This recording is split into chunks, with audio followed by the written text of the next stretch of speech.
Bonjour, nous sommes cette semaine du côté de Beaune en Bourgogne pour déguster du vin. Bonjour à tous, on est au Havre cette semaine et on va parler des équipements. Bonjour de sécurité du motard et je recommence.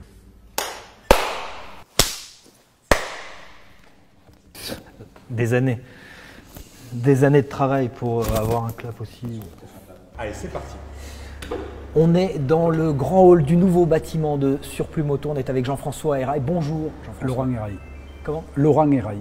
Laurent Héraille, Jean-François. Une émission incroyable, une émission de rentrée, c'est pour vous.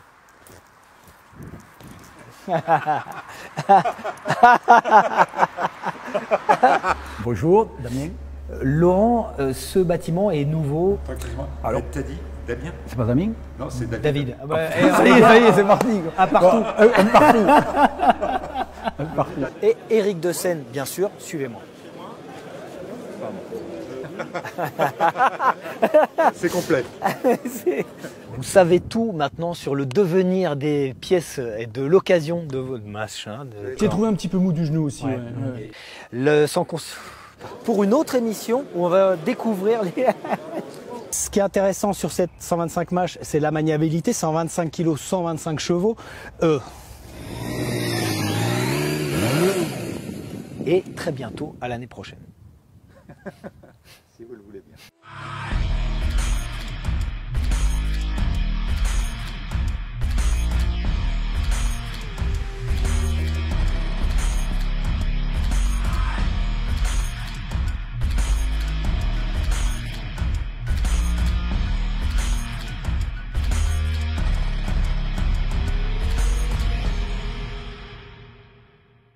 Voilà, j'ai roulé très vite et quand je suis arrivé dans le virage, il est passé 100 fois, mais ce soir-là, j'ai perdu l'avant.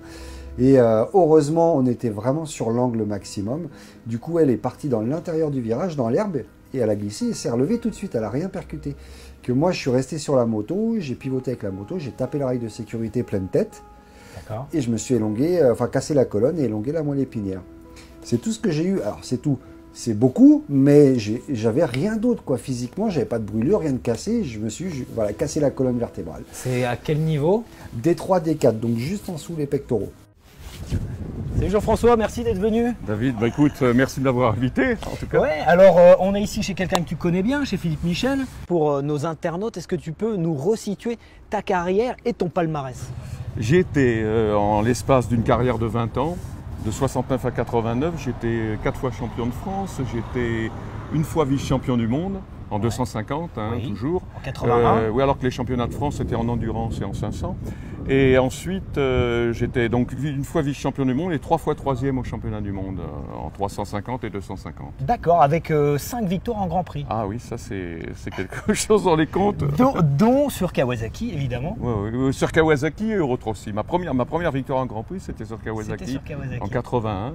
Toi, tu m'as parlé aussi de quelqu'un à qui Kawasaki doit beaucoup et que tu connaissais bien.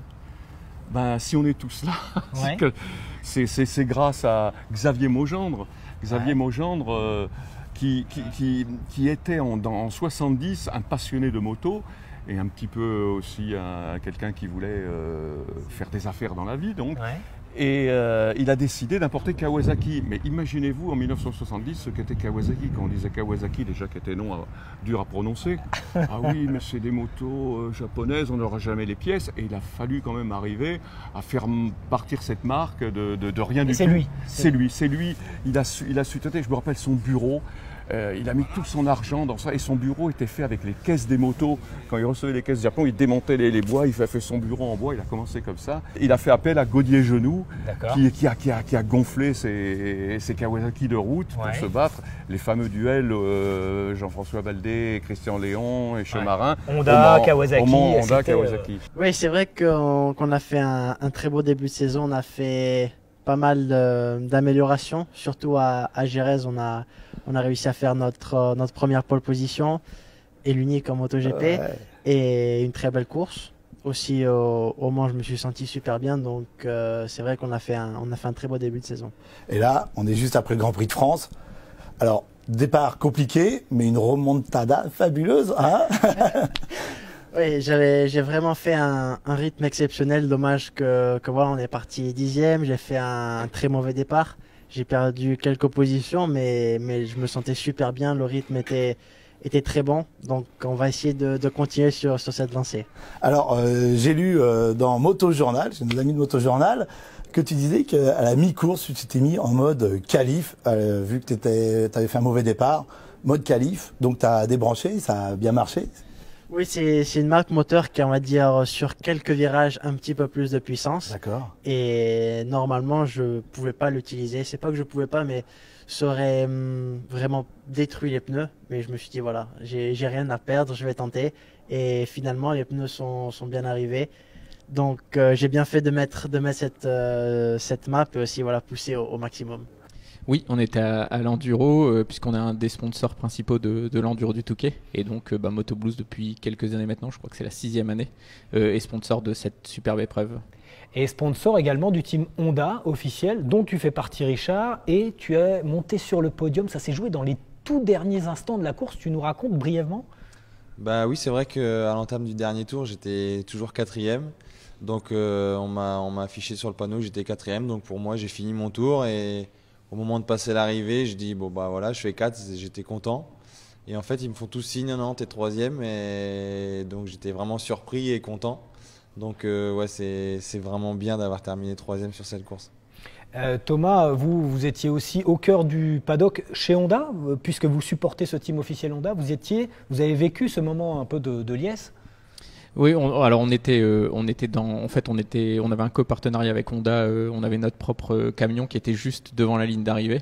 Et donc on a vécu ce moment-là dans le camion Moto Blues devant la ligne d'arrivée. Et c'était vraiment c'était top parce que toute la team Honda était super fière de Richard. Et je pense que quand j'ai commencé, en fait, tu vois, j'avais toujours un objectif. Donc au début, je voulais faire le bout de mon champ en wheeling, tu vois, genre. Après, je suis allé sur un parking, je voulais faire ça, je voulais faire un wheeling à une main, un wheeling les jambes sur le guidon. Et puis, je me suis rendu compte qu'en fait, c'est un peu l'envie de toujours faire un truc nouveau qui me pousse à continuer, quoi. Je sais pas, j'aime trop apprendre un truc, tu vois, ça m'apporte vraiment de la satisfaction de rentrer un nouveau trick, de toujours dépasser ma limite. C'est mon petit plaisir d'aller rouler, quoi. Donc je fais. Les motos avec lesquelles j'ai piloté à Suzuka, c'était des motos 100% officielles de chez Honda, donc c'était vraiment des motos qui ont rien à voir avec les motos que l'on utilise dans le championnat du monde d'endurance classique. Suzuka, c'est vraiment une course à part. Les Japonais investissent beaucoup d'argent dans cette course pour la gagner. Mais moi, ce qui m'a plu dans l'endurance aussi, c'est que voilà, on s'amuse, les motos sont moins, il y a moins d'électronique sur les machines, donc c'est plus au niveau du feeling de pilotage que ça se fait, et ça me plaît.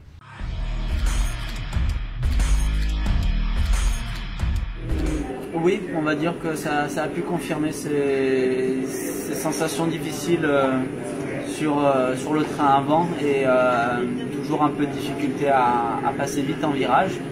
Par contre, un plaisir de dépasser les 300, ça c'est sûr.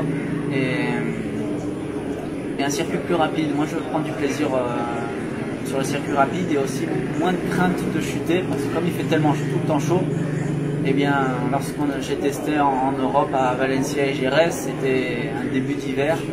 Donc il faut attendre les bonnes températures vers 11h30 et dès qu'on arrive après 15h, ça peut refroidir. Donc là, il y avait toujours des craintes de chute à cause des conditions. Là, en Malaisie, il n'y a pas ce problème-là, donc beaucoup plus de plaisir.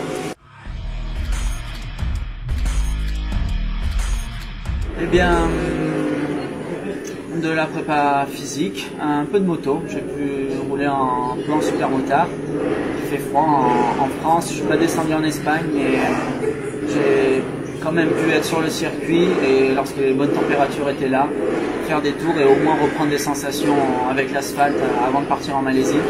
L'avantage de mes tests privés, moins de pression. C'est pour ça que même si peut-être je ne peux pas énormément rouler en France au mois de janvier, eh bien j'ai le temps de reprendre des sensations ici en Malaisie et un peu de tout-terrain vraiment sur la pause en décembre, c'est des fois de faire du tout-terrain parce que ça donne une sensation moto que le pilote demande.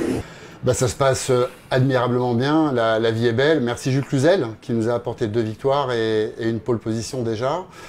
Et c'était incroyable parce que quand on a lancé le projet, On a commencé par faire 2 fois avant-dernier, donc c'était pas facile à nos supporters de nous croire, de penser que le challenge était réalisable. On vit une saison incroyable. Alors nous sommes avec Gilles Staffler. Salut Gilles. Bonjour David. À Toulon, décidément, Toulon et Kawasaki, c'est très fort puisque toi, tu n'es pas très loin d'ici. Effectivement, oui, une À petite combien? demi-heure. Petite demi-heure. Et tu es le patron du team Kawasaki SRC en mondial d'endurance. Oui. Le team, l'épouvantail du championnat du monde d'endurance, puisque à chaque fois, vous êtes devant ou vous jouez les premiers rôles. Oui, on va le dire comme ça, mais on manque un petit peu de chance sur la fin de course en ce moment. Ouais, vous en avez eu beaucoup à un moment donné, enfin de chance et de réussite bien sûr, c'est lié, mais tu as enchaîné avec ton team SRC les victoires au Bol d'Or et aux 24 heures du Mans, ça devenait infernal. Oui, effectivement, on a gagné 5 fois les 24 heures du Mans et 4 bols d'or. Non, ça n'a pas été tout à fait d'affilée. Les 24 heures du Mans, on en a gagné 4 d'affilée. Ouais. Il y a eu une course sans et à nouveau la course d'après, on a regagné à nouveau les 24 heures du Mans.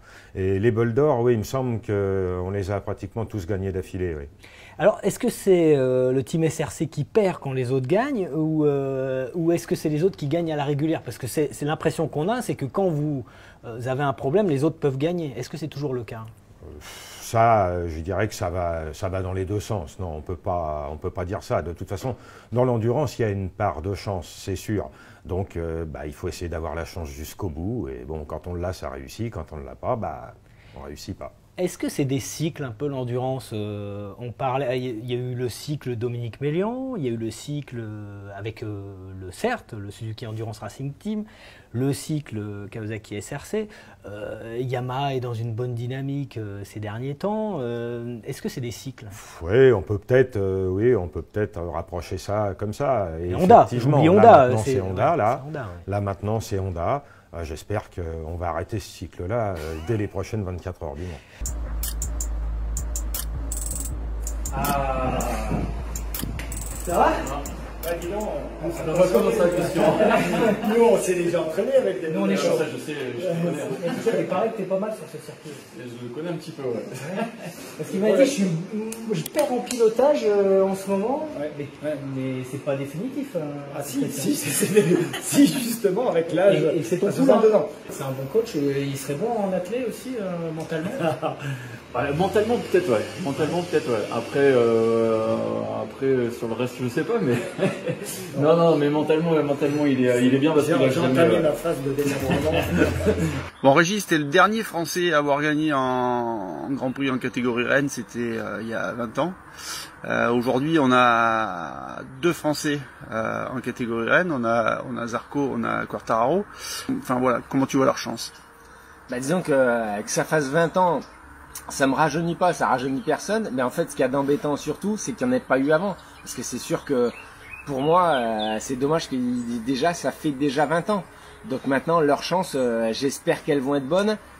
Ça paraît compliqué pour Johan qui a quand même une nouvelle moto, donc qu'il faut continuer à développer. Donc il va falloir voir un petit peu que ça aille de l'avant, même si je suis sûr que tout va être fait comme il faut de la part de KTM comme de sa part à lui pour essayer d'aller vers une victoire. Mais une victoire c'est pas facile. Et pour Quartararo, il est jeune, il n'a pas d'expérience, donc ça paraît quand même compliqué, même si tout peut arriver et qu'on ne peut jamais savoir. Maintenant, j'espère franchement que ça va le faire le plus rapidement possible. Donc, d'après toi, est-ce que Zarco a fait le bon choix en allant chez KTM? J'espère en tout cas, ça paraît dur, en tout cas comme travail, parce qu'il faut pas arriver, je veux dire c'est une moto qui est très nouvelle, donc qui a besoin de temps, d'expérience pour développer. C'est une usine qui a réussi dans tout ce qu'ils ont fait, ça c'est quand même très positif. Donc en tout cas, franchement, c'est pas le choix, je pense que moi j'aurais fait. Maintenant, c'est lui qui sait, et c'est lui qui était dans sa tête, qui savait ce qu'il voulait faire. Donc j'espère que ça ira dans la bonne direction. Fabio a fait des super tests au Qatar, là, il finit avec le deuxième temps. Quand on a annoncé un MotoGP, il y en a beaucoup qui ont dit que c'était trop tôt. Alors, trop tôt ou pas? Trop tôt ou pas, c'est tôt pour le dire justement. Maintenant, il va falloir voir. C'est sûr que j'ai regardé aussi les essais, comme tout le monde.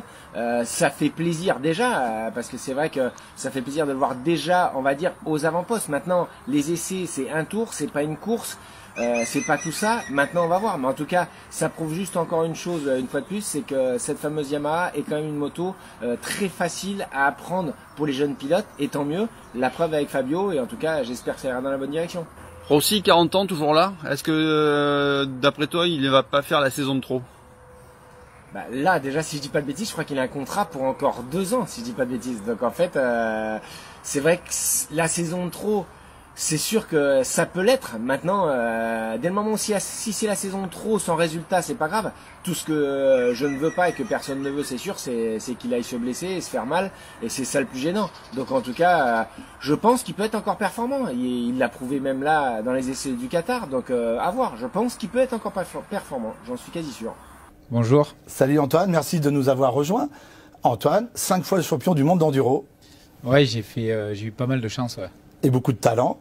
Alors Antoine, tu reviens avec Agnès du trèfle lozérien AMV. Ouais, on a eu un week-end assez humide, mais c'était une belle édition et je pense qu'on s'est bien détendu. Et toi, tu es un vrai professionnel, mais qui aime rouler avec les amateurs. Je l'ai fait une première année pour rouler devant, pour jouer la victoire. Et c'est vrai que la course est super belle. On roule devant, on ne prend pas le temps de regarder les paysages. Et après, on a beaucoup de temps au CH. Et du coup j'ai décidé avec le motoclub d'y revenir avec 10 potes à moi. Donc, on a fait ça à partir de 2011. Et je roulais avec le numéro 200. Et puis après, c'est devenu un peu une classique. On a commencé à se prendre au jeu. J'ai réussi à le gagner malgré tout une année. Et non, c'est vraiment bien. C'est la récréation de l'année pour ma part. Parce qu'en plein milieu de la saison, ça me permettait d'avoir une course un peu en dilettante. Et profiter des amateurs, de rouler au milieu avec eux et pas me prendre la tête. C'est vraiment une bonne chose. Alors, dilettante, mais tu l'as quand même gagné 2 fois. Non, une fois. Une fois. La deuxième année, je l'ai gagné la deuxième année. La première année, j'ai fini deuxième derrière Pela. Ouais, tout près. Pas grand chose. Mais non, c'était. Après, voilà, je suis un compétiteur et du moment que je rentre dans la spéciale, j'essaie de donner le meilleur de moi-même. Après, voilà, il faut que les conditions soient optimales pour pouvoir arriver à jouer la victoire. Je l'ai eu la chance 2 années. Après, c'est vrai que ces 2 dernières années, c'était chaque année humide et très difficile pour faire des bons chronos. Mais l'engouement des gens et la passion, elle est toujours là, donc c'est super. Alors on va rentrer un petit peu dans la technique de ces conditions, parce que ça m'intéresse. C'est une épreuve particulière, le trèfle. Toi, tu pars 200, les classiques se courent sur l'herbe. Explique-nous un petit peu en quoi, quelles conditions tu dois avoir pour performer là-bas, en partant au milieu de paquet. Hein. Ouais, alors les classiques, c'est une spécialité française. Il n'y a qu'en France où il y a ce genre de course. On en a 5 ou 6 en France. Le trèfle est la plus connue. Donc en fait, les 10 premiers pilotes sont avantagés. Donc ça veut dire qu'ils partent sur de l'herbe vierge. Et c'est eux qui ont le plus de chances de faire des meilleurs chronos. Et les classiques, en fait, c'est qu'il y a 15 spéciales et qu'on fait qu'une fois. Donc en fait, il faut venir la semaine d'avant, marcher les spéciales. Et moi, l'idée, en fait, c'était d'arriver au dernier moment, de ne pas marcher les spéciales. Alors, le petit avantage que j'ai, c'est que la spéciale est un petit peu tracée parce que les pilotes ont enlevé de l'herbe. Mais par contre, la difficulté, c'est que vu que l'herbe, elle est enlevée, ça glisse, j'ai moins de grippe, il faut se battre. Je double un peu des gens dans les spéciales. Mais voilà, ça fait la beauté du truc. Et puis après, nous, on prend un bon moment. J'ai vraiment des bons amis qui viennent. On prend le temps de regarder un paysage, on rigole. Il se passe toujours un peu des catastrophes. Philippe, le Superbike, c'est un peu ton bébé. En partie. En partie. Tu as participé à la création de ce championnat. Oui. Tu peux nous expliquer brièvement en quoi tu es à la naissance du Superbike?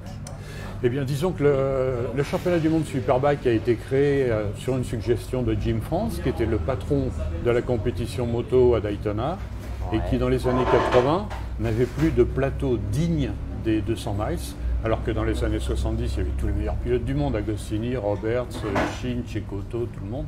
Et dans les années 80, ils couraient avec des 500 de temps, des 750 de temps et des gros Superbikes 4 temps américains. Ouais. Donc ça, c'est un plateau complètement hétéroclite, et bien évidemment, les étrangers ne venaient plus. Bonjour Jacques. Bonjour Mickaël. Tu es l'organisateur de ce salon du deux roues de Lyon. Ouais. 26e édition. 26e édition et encore toujours de belles choses à voir, même de plus en plus de belles choses à voir. Alors, tu es Donc- l'organisateur de la première jusqu'à la 26e édition? Non, non, pas de la première. Pas de la première. J'ai pris, comme on dit, j'ai pris le train en route. J'ai dû le prendre autour de la 6e édition parce qu'on devait être dans les années 2000. Et c'est vrai que ça fait quelques années, alors on va dire 5-6 ans qu'on a mis un peu les gaz sur ce salon parce qu'on sentait qu'il y avait une vraie demande et qu'il manquait des choses. Il y avait peu d'événements en France qui représentait un petit peu ce qu'on veut faire, c'est-à-dire associer un petit peu toute la communauté moto, que ça soit aussi bien du trial classique, la vitesse, la restauration où on est aujourd'hui avec Didier, que l'enduro indoor, etc. Donc c'est un rassemblement à la sortie de l'hiver de la communauté du deux roues. Qui annonce la saison. Et on est donc à Eurexpo à Lyon. Un très bel écrin, très grand. Combien de surface sur le stand, Oui, le bel salon? écrin, 88 000 m², donc c'est quasi 9 hectares. Pour info, c'est 13 terrains de foot indoor. Ouais. Donc c'est vrai qu'il y a des choses à voir, avec une répartition de commerce, avec donc du concessionnaire, des accessoiristes, des bonnes affaires, des motos d'occasion. Combien d'exposants tu as? 350 exposants. 350 Tout exposants. à fait. Et surtout, la force, on voit que les constructeurs sont là, sont présents. Alors, à une époque, je crois, c'était les concessionnaires qui représentaient les marques. Aujourd'hui, tu as les constructeurs depuis combien de temps? Tout à fait. Ça fait 4-5 ans que les constructeurs ont pris, ou importateurs ont pris la main. Ils se rendent compte que Lyon, c'est un peu l'événement qu'il ne faut pas louper. Donc, c'est maintenant chaque marque qui est représentée. Et on voit des stands très haut de gamme, puisque c'est des stands qu'on a pu voir, pour certains, au Salon de Milan, avec Ma. Donc tu arrives avec des constructeurs qui mettent autant d'investissement qu'ils pourraient le faire sur des sur marques Milan, comme sur les stands. KTM, Husqvarna, même Yamaha, c'est des stands, je dirais des fois peut-être un peu plus petits, mais aussi qualitatifs que l'ECMA. Est-ce que tu peux me citer 3 qualités de Christian? Non, c'est pas possible. Il y en a pas. 3, il y en a pas. Il est un bel garçon, il est vite et il est fou. Et 3 défauts. 3 défauts? La même chose. Il m'a percuté à Bastia. Il m'a jeté à la terre et il m'a dit ciao, ciao, et je suis parti. C'était 76. Il est passé, il a dit ciao, Pour commencer, on va commencer très fort parce que Richard, c'est quelqu'un d'exceptionnel. Il a été pionnier des acrobaties moto. On regarde tout de suite une vidéo. Là, on voit des images de Richard en évolution. Richard, c'est ce qui t'a fait connaître les acrobaties. Ma première tranche de vie. Ta première tranche de vie. Mais avant de parler en détail de l'acrobatie moto, du stunt et ta carrière en wheeling sur la roue arrière aussi, on va évoquer tes années Coluche, tes années presse moto, tes années à Moto 1 avec Joël et aussi à Moto Journal, puisque tu as été tous les deux. Comment vous vous êtes rencontrés avec Joël? Un jour, j'étais donc à Moto 1 et Richard arrive, il frappe à la porte, bonjour, voilà, je vois que vous faites de la moto, j'aimerais bien faire quelque chose. Moi, je suis coursier pour les visas et les passeports en urgence. Mais il me dit, mais j'ai une autre activité, je sais faire des roues arrière. Ah, je dis, ah bon alors je dis, ah bon, mais et tu as quoi comme moto? Et je pense que c'était une grosse Kawasaki 1300, me semble-t-il. Alors on sort, avenue des Champs-Élysées, connue aujourd'hui pour toutes les frasques qu'on voit aujourd'hui. Mais à l'époque, Richard Almet prend sa Kawasaki 1300, il nous fait un petit signe et il part sur la roue arrière. Et il descend les Champs-Élysées. Nous, on était au 35, donc il va jusqu'à la Fontaine. Alors on le regarde, non, bravo. Et il remonte et il va jusqu'à l'Arc de Triomphe, sur la roue arrière. Ça se voyait pas trop à l'époque des roues arrière comme ça? Bah non, comme ça, à la verticale, non. Voilà. Moi, j'avais jamais vu. Oui, c'était pionnier. C'était pas quelque chose qui se pratiquait beaucoup, le wheeling, dans ces années-là, non? Au début des années 80. Non, tout simplement, ça n'existait pratiquement pas. Au tout début des années 80, oui, mais là on est en 81. Il y avait déjà Arto Nyquist qui avait commencé, qui a fait une exhibition en France avec un gros cube devant du public. Et du coup, Joël, tu es rédacteur, tu es fondateur, créateur de Moto 1 et tu es rédacteur en chef et tu le fais venir à la rédaction. Alors, moi je dis à Richard, écoute, j'en ai jamais vu des roues arrière pareilles. Allez, d'accord, on te prend, on va faire des photos avec toi.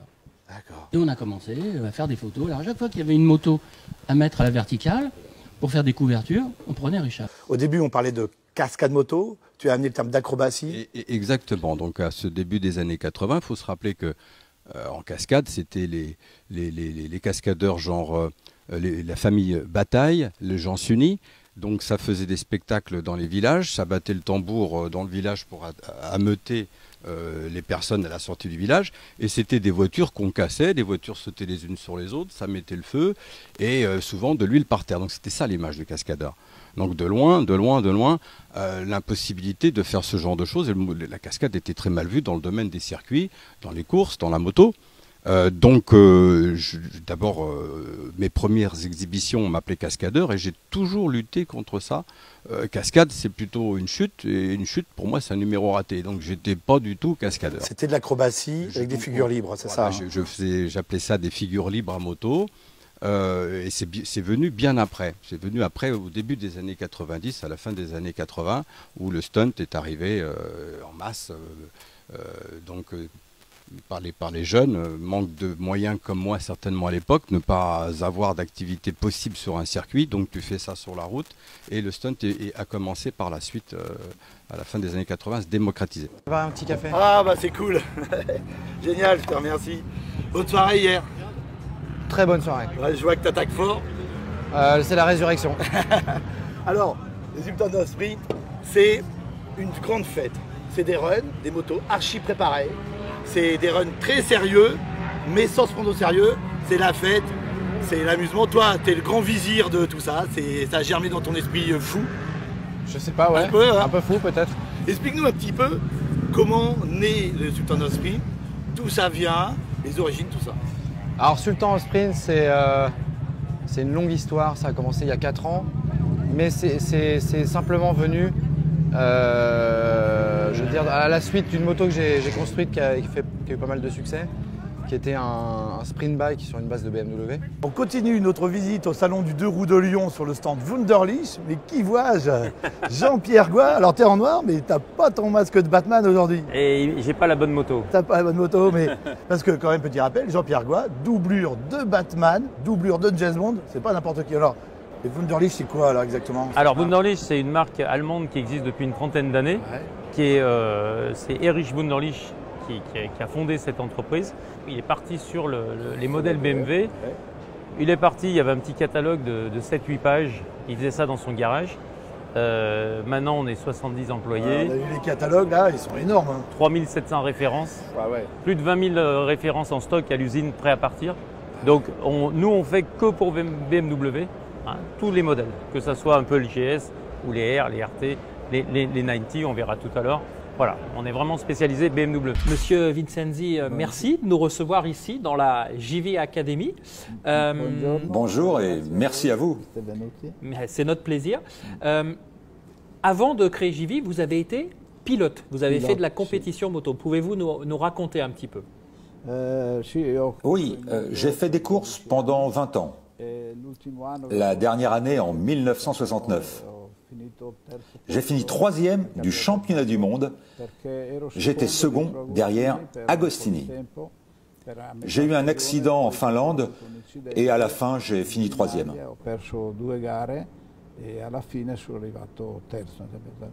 Est-ce que c'est l'accident qui vous a fait arrêter la compétition? Oui. De toute façon, après 20 ans passés à faire des courses, je pensais à faire quelque chose d'autre, à devenir concessionnaire. Honda, puis d'autres marques.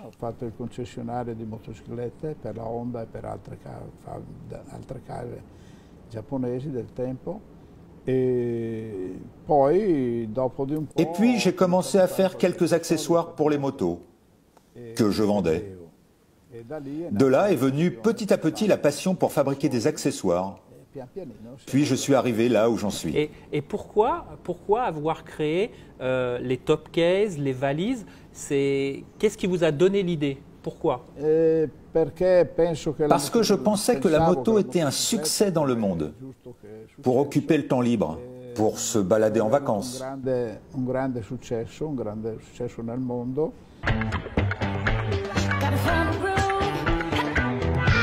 On est avec Randy Mamola, la légende des MotoGP, des Grands Prix 500, puis des MotoGP, qui est ici pour les secteurs en sprint avec une Indian sprint surboostée qui s'appelle La Palusa. Hi Randy. Hello. How are you? Good to meet you. What do you think about this bike? So, just about the atmosphere and everyone's bike. You know, here it's completely different atmosphere than Grand Prix racing. But it's the same smile from the people because people love motorcycles. And this is a unique thing. And we always think of the past, how good the past was. And it's nice to see, obviously, the classic bike, the classic race bike, and then machines that are built now, modern day bike, but for the free class and for the factory class. On parle Grand Prix puisqu'il y a ce fameux livre qui vient de sortir. La conférence de presse a eu lieu ce matin. L'âge d'or des pilotes français en Grand Prix. Pourquoi ce livre, Jacques? C'est tout d'abord un livre patrimoine. Pendant très longtemps, les Grands Prix ont été créés en 49. De 49 à 70 environ, il n'y avait quasiment pas de Français en Grand Prix. Il y a eu une exception notable, c'est la victoire de Pierre Monneret à Reims en 54, mais c'est l'arbre qui cache la forêt. Il n'y avait pas de Français en Grand Prix. Et puis arrivent les années 70, et à ce moment-là, on voit deux garçons, Michel Rougerie, Patrick Ponce, qui arrivent, qui performent et qui servent de locomotive à toute une série de jeunes Français.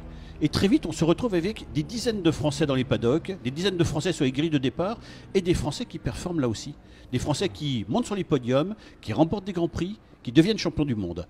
Alors c'est une période faste, si l'on peut dire, mais qui a malheureusement ensuite assez rapidement disparu. En tout cas, la participation française a décru. Et aujourd'hui, même si on a toujours un très haut niveau de participation, on peut remporter des Grands Prix aujourd'hui en MotoGP notamment, mais force est de reconnaître qu'on a beaucoup moins de pilotes, bien sûr, en Grand Prix. Écoutez, ça fait déjà pas mal d'années, puisque ça date grosso modo des années 1974. Avec 2-3 copains, on faisait de la moto tout-terrain. Et il me disait, il faut que tu nous trouves une assurance pas chère, parce que nous, on roule qu'en tout-terrain, on roule jamais sur la route. Et moi, mon réflexe de courtier, ça a été de trouver une offre adaptée à l'usage de la moto. Et là, j'ai commencé à avoir du succès, mais de façon parfaitement accidentelle, et parce que le bouche à oreille, dans le milieu moto, ça fonctionne, c'est une communauté, et on a fait une affaire, 2 affaires, 3 affaires. J'avais 3 copains qui faisaient de la moto avec moi. Maintenant, j'ai à peu près pratiquement 1 million de motards qui font de la moto avec moi. So, David Dumas, I don't know if you met already, because in a previous life he was chief editor of Moto Journal during many years. You know Eric is riding? Yeah. You know, he's riding also. Yeah, huh? I know that. You're both riding. Yeah. You're both riding bikes. You know, I also ride. I rode with Eric. The last time we rode together was in Mugello. That was my vision. Don't touch, because there is a super, there is a super sensitive story. Jacques, tu me couperas si je dis pas ça. Le déclic, Jacques a eu quand il m'a demandé de faire un livre sur les 100 ans de la fédération. Voilà. Et Jacques est un commanditaire exigeant. Et en fait, il m'a obligé à chercher beaucoup de choses. Par exemple, il voulait qu'on retrouve des portraits de tous les présidents de la fédération depuis qu'elle a été créée, et ainsi de suite. Et je pense que c'est à ce moment-là qu'il s'est rendu compte de la difficulté que ça représentait et surtout de l'importance de ce patrimoine, parce qu'on n'existe pas, j'ai envie de dire, sans savoir ceux qui nous ont précédés. Alors ça fait du bien cette 6e place, hein. Oui. Parce que le Titi a été compliqué cette année. Oui, particulièrement cette année. Il y a la météo qui a été très capricieuse et on a eu 2 séances d'essai avant la première course. Donc, pour notre part, à Franck et moi, on n'a pas terminé notre première course. Donc, voilà. En plus, un moteur cassé, voilà, le moteur qui marche fort, il casse. C'est ça, et donc la 2e course, elle fait vraiment du bien, même qu'elle ait été un petit peu courte, même qu'on l'ait attendue longtemps, mais c'est pas grave. Alors attention, 6e avec le moteur qui marche pas, hein. Il y a 10 chevaux de moins. Ouais. Du coup, comme il n'y avait pas de cheval, elle pouvait plus couper, elle est passée sur l'élan et ça a bien marché. Oui, voilà. C'est ton meilleur résultat? Résultat en place, oui, en vitesse, non par contre. Voilà. Bonjour Christian. Bonjour. Et Christian, Bonjour. vous voulez se remémorer avec Jacques un bon souvenir de cette année 83. Enfin, un excellent souvenir pour Jacques Boll. Un petit peu moins bon pour moi, c'était Silverstone en 83, oui, en 250. Alors je voudrais déjà dire qu'il y avait beaucoup de pilotes français, on en a parlé, c'est l'âge d'or des pilotes français, mais il y avait quand même 8 pilotes à l'arrivée dans la seconde. Donc c'était une course exceptionnellement serrée pour l'époque. Il n'y avait pas que des Français. Hein. Il n'y avait pas que des Français, bien entendu, mais il y avait quand même 3 Français sur le podium. C'est-à-dire le podium était 100% français. Et c'est l'unique cas dans l'histoire des Grands Prix, les Grands Prix création 49, depuis, il n'y a jamais eu d'autres Grands Prix où on a retrouvé 3 Français sur le podium. Et le vainqueur, voilà, le vainqueur c'était Jacques. Moi je suis rentré dans la dernière courbe parce que l'arrivée est en courbe, à la sortie de la courbe. J'ai essayé quand même, j'ai pas voulu le laisser gagner facilement. J'ai essayé, je suis rentré en tête et je me souviens, il y a Jacques qui passe de rien, on finit roue dans roue, et Thierry aussi qui glisse une roue juste devant. Moi je suis 3e à l'arrivée, j'étais content quand même. Et je suis toujours très content de ce résultat.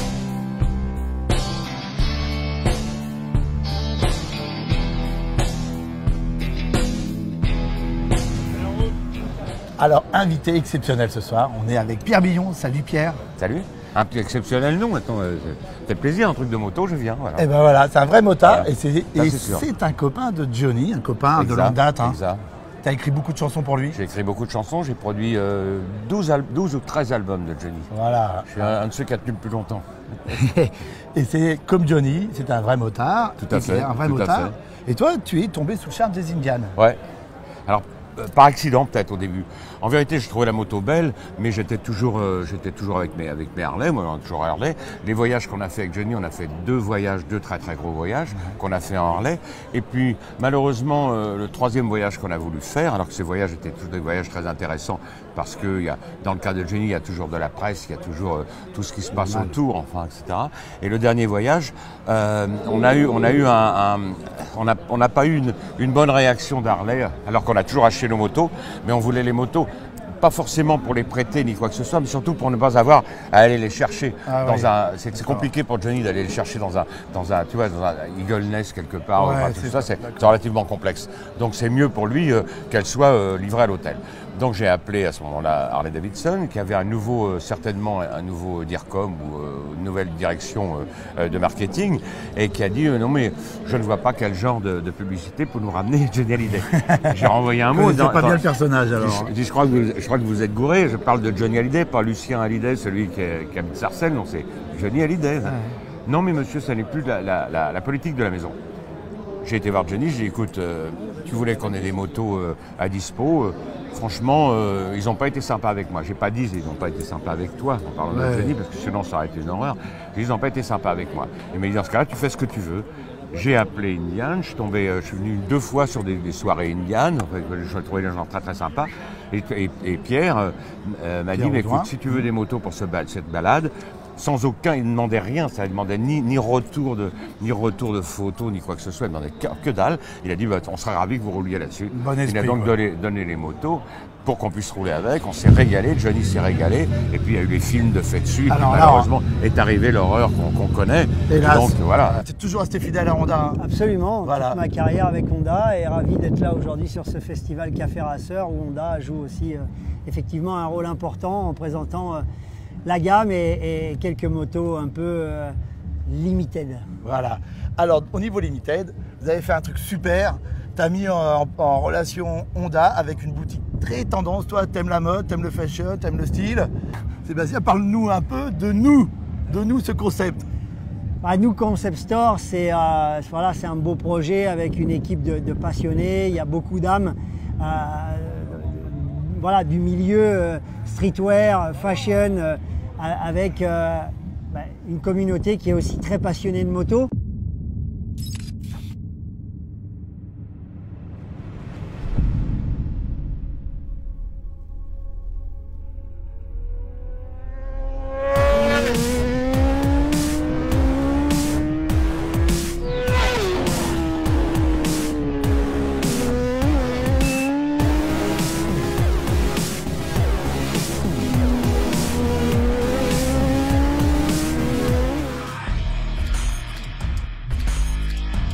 Spot mythique, c'est le premier qui me vient en tête, forcément Nikaya.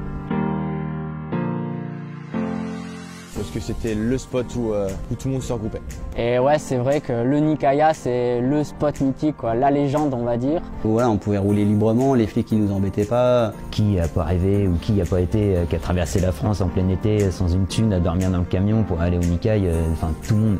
C'est mythique, c'est une super ambiance, des gars géniaux. C'est un esprit d'équipe et c'est un esprit de pote en fait le Nikkei. Et on s'est retrouvé des soirées à commander 50 pizzas et à bouffer par terre au Nikkei. Il y a eu tellement de bons moments là-bas, toutes ces vidéos qui sont sorties de là-bas, le spot, même si t'y as pas été, tu sais comment il est fait quoi.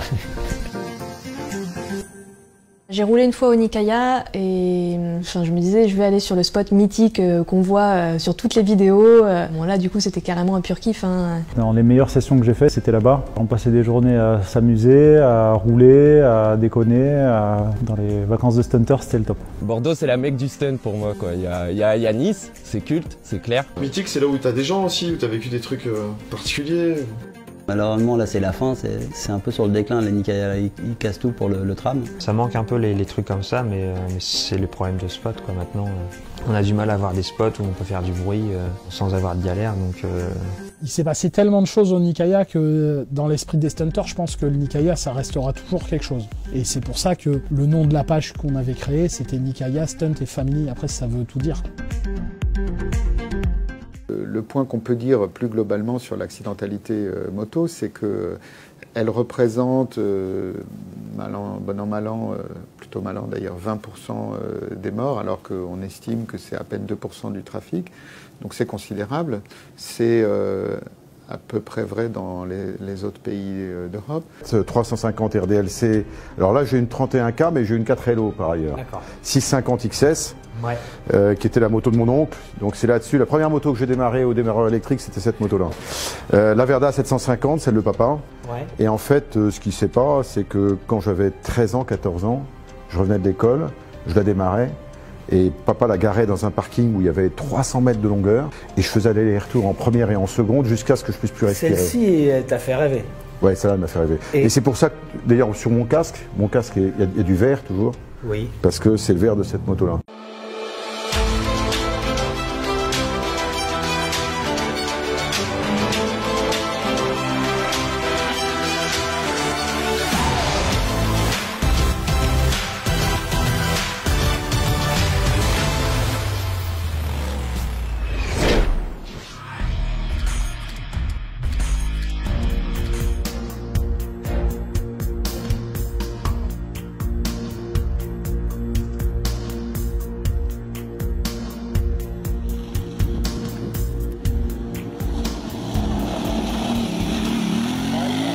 Salut à tous et bienvenue en Espagne, en Catalogne plus exactement, dans la région de Tortosa, où nous sommes venus essayer la dernière nouveauté de Yamaha, la très attendue T7, la fameuse Ténéré. Alors la Ténéré, c'est un modèle mythique et emblématique de la marque. Ça fait 36 ans que ça dure, inspiré du Dakar, des courses, les rally raids dans lesquels Yamaha a toujours été très performant. Ce qui est marquant sur cette nouvelle Ténéré, c'est qu'on retrouve toute cette philosophie de la simplicité. Cela va du fait qu'on n'ait aucune aide électronique, si ce n'est un mode off-road qui permet de déconnecter l'ABS. On n'a aucun traction control, rien de farfelu. On a même un compteur digital qui est certes très lisible, mais très simple à utiliser. En somme, comme nous l'expliquait Eric Dessen, le boss de Yamaha Europe, ils ont voulu une machine cohérente dans un marché cohérent. À l'heure où tous les constructeurs sont partis sur des armes de guerre, des gros roadsters hyper lourds, hyper sophistiqués, Yamaha a voulu jouer la carte de la simplicité avec un 700 cm3 inspiré de la culture Dakar, qui reste très accessible, très facile à prendre en main et très maniable. Pour ce faire, la firme a utilisé le moteur CP2, le fameux bicylindre que l'on trouve sur le roadster de la gamme, le MT-07. Un moteur qui n'a été quasiment pas changé, on a juste remplacé ses appendices, c'est-à-dire l'échappement, la prise d'air, le système d'injection et le système de refroidissement, afin d'offrir un moteur plus onctueux et qui monte pas mal dans les tours, ce qui est plutôt recherché quand on fait du off-road. Quand Eric Dessen nous explique que ce modèle a été entièrement réfléchi, il nous parle de tout ce qui a été revu et corrigé. La fourche, par exemple, devait faire 43 mm pour être résistante.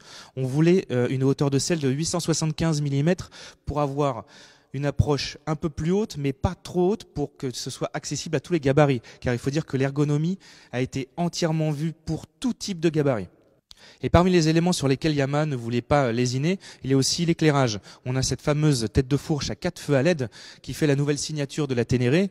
On a un saut de vent enveloppant qui permet à la fois de protéger du vent mais aussi des projections de cailloux. Comme l'expliquait Eric Dessen, ils ont déjà un modèle voyageur qui est le traceur. Ils voulaient avec ce trail, le nouveau Ténéré, faire un modèle joueur à la fois facile off-road et sur la route. Et c'est plutôt réussi. On a eu la chance de l'essayer sur route tout d'abord. La roue de 21 pouces est légèrement déstabilisante au début parce qu'il faut s'habituer à ce type de gabarit. Et finalement, elle prend de l'angle très facilement. Le châssis ne bouge pas d'un poil. La suspension réagit très très bien. Et on a aussi une monte pneumatique assez bluffante qui résiste parfaitement sur l'asphalte et offre un grip suffisant off-road. En ce qui concerne le prix, on est aux alentours de 9 500 €, ce qui est vraiment très intéressant pour toucher au mythe, un mythe qui a 36 ans et qui n'est pas prêt de s'arrêter. La rubrique Web Atelier vous est présentée par La Bécannerie, tout l'univers du deux roues. La Bécannerie, c'est du choix avec plus de 500 marques et plus de 200 000 références. Une livraison rapide grâce à notre logistique performante. Un service client composé de spécialistes de roues et un SAV réactif. La Bécannerie, toutes les pièces, équipements et accessoires pour votre deux roues. Pour cette rubrique Web Atelier, on est avec Alex, le chef d'atelier. Salut Alex. Salut. Salut. On va parler du Smart Clutch System, le fameux SCS, ce système qui permet de passer les rapports sans débrayer. C'est pas comme un shifter, il y a un shifter, mais là c'est encore un nouveau système qui rend la moto quasi automatique. Explique-nous un petit peu comment ça fonctionne. Alors le fonctionnement il est assez simple. En fait, on a un disque qui est un disque centrifuge en plus de l'embrayage classique, avec des masselottes à l'intérieur qui fait sur la force centrifuge s'écarter ces deux parties externes du disque et qui va travailler comme un embrayage automatique sur la base. Alors ça fonctionne comme un embrayage classique, on a le choix de l'utiliser ou pas, mais si on ne l'utilise pas, l'embrayage est tout à fait normal. Exactement, c'est exactement la même chose qu'un embrayage classique.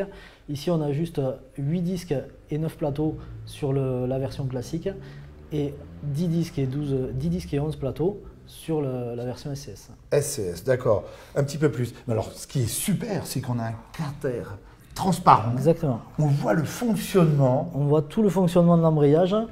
Dès qu'on débraye, on voit le plateau de fermeture se repousser. C'est le plateau de fermeture de l'embrayage qui fait ce mouvement de translation et que l'on voit bouger. Qui vient travailler là. Alors, ça c'est vraiment super sympa. Et je me suis amusé pour prendre le système en défaut en 6e, à 1000 tours, à repartir, même en accélérant fortement. Ça repart très très bien, il n'y a aucun à-coup. Mais est-ce qu'on n'est pas en train d'user un peu le système quand on fait ça? Comme un embrayage classique, quand on fait ça, on use plus vite du fait que c'est le même système que si vous faisiez cirer l'embrayage. Voilà, ça c'est génial. On doit tourner. Et alors là, quand on prend, voilà, tout est en fonctionnement. On le voit bouger, hein. C'est super. Hein. On passe la vitesse. Alors, qu'est-ce qui se passe? On est ici, on va arrêter. La roue est arrêtée. On a l'embrayage qui est ouvert. Le plateau ne tourne pas, mais on sent qu'il a envie d'y aller. C'est ça. Et on n'a pas le levier de... Et on relâche. Et la roue se remet à tourner. C'est ça. Ouais.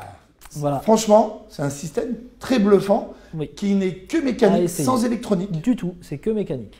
C'est qu'un système... 36 grammes de plus, ça n'alourdit pas la moto comme un DCT Honda qui peut peser jusqu'à 10 kg de plus. Exactement.